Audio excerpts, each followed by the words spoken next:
Hey Julia, how's it going? I am in New York City.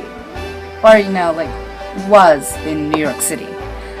Last Thursday, I woke up at 2 a.m., finished packing, had a gravel, got to the airport, and before I knew it, we were aloft. I traveled with Avery, my mom, and our longtime friends, Joanne and her daughter, Jessica. Both Joanne and Jessica have been to the Big Apple so many times, they served as amazing tour guides, and of course, were awesome company.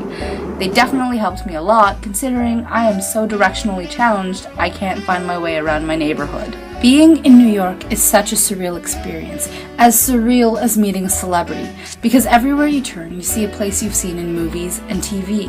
You see Federal Hall and the New York Stock Exchange on Wall Street, Ground Zero, also known as the World Trade Center, along with the miraculous St. Paul's Chapel. You just sit there, thinking, trying to imagine a tragedy that can only be grasped when felt in person. You see the Statue of Liberty, which seems much smaller in person, yet still very beautiful. The breathtaking Grand Central Station with the elegant zodiac ceiling and whispering walls. You visit Times Square and feel the electric buzz of the city as you take a step on the red staircase and glance at the New Year's Eve ball. We walked down Fifth Avenue and went to Tiffany's, just to say that we did. We experienced Chinatown and Canal Street shopping, where I personally left all the bartering to my mom and Joanne because I'm a wimp and am always stuck paying full price on a piece of junk. We toured Little Italy with its beautiful restaurants and festival-like vibe and caught a nice glance of the Empire State Building. A highlight of the trip was going to the Broadway show Newsies at the Nederlander Theater. This was, in every way, spectacular. I was so impressed by the Tony Award-winning choreography, and the catchy music is currently played repeatedly on my playlist. But there was one part of the trip I will savor and remember for being so charmingly coincidental and lucky. We were walking in Central Park, enjoying the vast contrast of bustling city to peaceful park. We walked by strawberry fields and were just approaching the Bethesda fountain when it happened. We noticed a cameraman and stopped to see what was going on. And who was filming their new TV season? The Amazing Race's Phil Kogan. He was no more than 10 feet in front of us, filming the beginning of season 25. As a huge fan of the show, I was so excited to see him.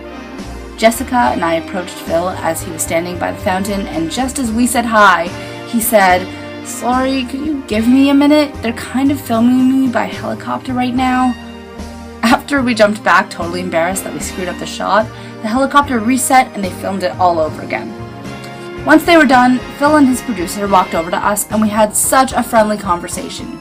He was such a down-to-earth person and an incredibly kind guy to come over and talk to us. We felt so lucky to meet him without being surrounded by a mob of people. I've been lucky to see wonders of the world from a wanderer's eye. That's what children are, aren't they? Wanderers? And even as I grow older, I continue to wonder because I think that when you stop wondering, you forget to take in the sheer beauty of every little thing you see. As I walked around the grand city, I couldn't help feeling like I was in a completely different world, as if I was walking in a strange and marvelous wonderland. That's what I love about being a tourist. It's being reminded that another world completely separate from your own exists. Surrounded by millions of unfamiliar faces in a foreign lifestyle would put anyone in a vulnerable state. In a way, you become a little kid again, both scared and excited, yet wondering, hopeful and determined to find something great. Julia Alice, stay insane. So bear with me, because that's all I got. And I don't need to tell you somewhere down the assembly line something's not going right. Like a chunk of the puzzle's missing, but maybe we're a little blind because the numbers can't lie. And I can't hide, but something isn't right. So maybe we start looking at why, because the numbers aren't lying, and that scares me the most.